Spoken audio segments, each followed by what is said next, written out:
The RIP, Part 4.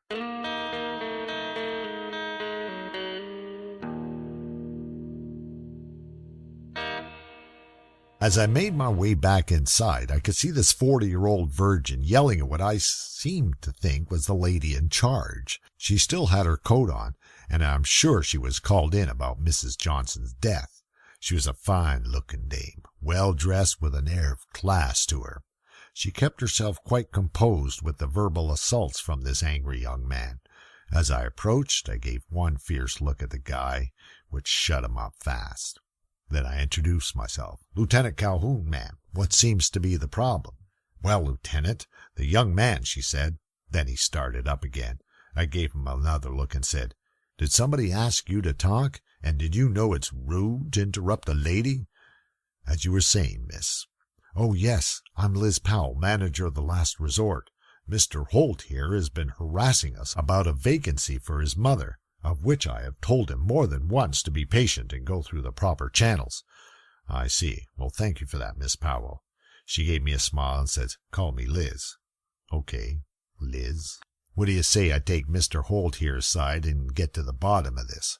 Holt snaps back at me. "You're not taking me anywhere." I grabbed him by his arm. Hell, I could have broken it. It was all bone. I sat him down at a nearby table. "All right, let's start with your full name." "Lucas Holt. You know the family, I'm sure," barking at me as he tries to stand up. With just one finger, I pushed him back down again. "Now look, if you insist on being angry, this is not going to go down good for you. And I don't care what your name is. Am I clear?" Lucas backed off like a school kid. "Okay, let's start again. What's the deal with your mother?" "They promised my mother would be placed once there was a vacancy. Now there's 3. "Huh. So, Mr. Holt, it's funny that you show up the morning Miss Johnson dies. Where were you when the other 2 died?" This made Lucas very mad. "Well, how dare you?" he said. "You accusing me of murder?" "I didn't say that. I was just asking where you were." Lucas snapped back. "You have nothing on me, and you don't know anything about me." "I know more about you just by looking at you, Holt." Overconfident, Lucas says, "You some kind of profiler?" "No, I'm just a good detective. For example, you're single, never left home. Your excuse is that you have to take care of your mother since your father died. You work in customer service on the phone all day."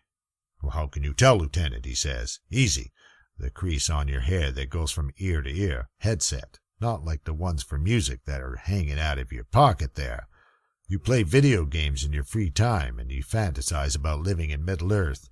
Yeah, I read Lord of the Rings way before you were born. Stop me when I'm wrong." "Thought so." "Now, Lucas, what do you know about Miss Johnson?" "A family was running a pool of sorts. Then people die. So either you participated or took advantage of the situation. Which is it, Holt?" "Neither one, Lieutenant, I swear." "Well, it seems to me you had plenty of motive. You stopped short of violence on poor Mrs. Powell. You want your mother in here so bad you can taste it. No more worries and more time to play. Am I right, Holt?" Lucas snapped back. "I never, and I'm not saying another word." "Suit yourself, Holt. You're coming with me." "Where are we going, Lieutenant?" "You'll see soon enough." I got back to the front door. Crookshank was still in my car when Bob Johnson. I yelled at Rob, "Get up here, pronto." Crookshank bolted up the stairs. "Who's that?" he shouted. "Lucas Holt. Cram him in the Crown Vic with the other moron. I'm sure they'll love each other's company. Then come with me. We have a date with a fine lady." Crookshank looked very puzzled. "Just follow me." I introduced Rob to Liz Powell. "Sorry to bother you, ma'am. Just a few questions on our suspects. What do you know about the Johnsons and that so-called pool of theirs?" She was very forthcoming. "Well, Lieutenant, all I can say is that Mr. and Mrs. Johnson were very nice people and quite social. Everybody enjoyed their company." "What about their son, Bob?" "Well," she said, "that's another story. Never trusted him. He's always trying to get people involved in one of his schemes." "That's good, miss. But what about the registered retirement investment pool?" "Sorry," she said in an apologetic voice. "Don't know much about it.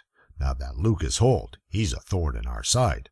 Relentless, I tell you. Never a week goes by that he's either calling or banging on our door about getting his mother in here.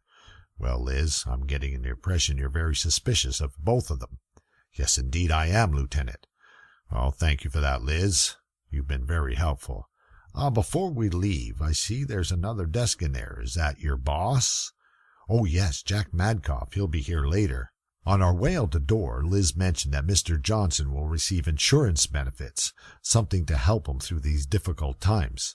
I stopped and looked at her and said, "Oh, how much?"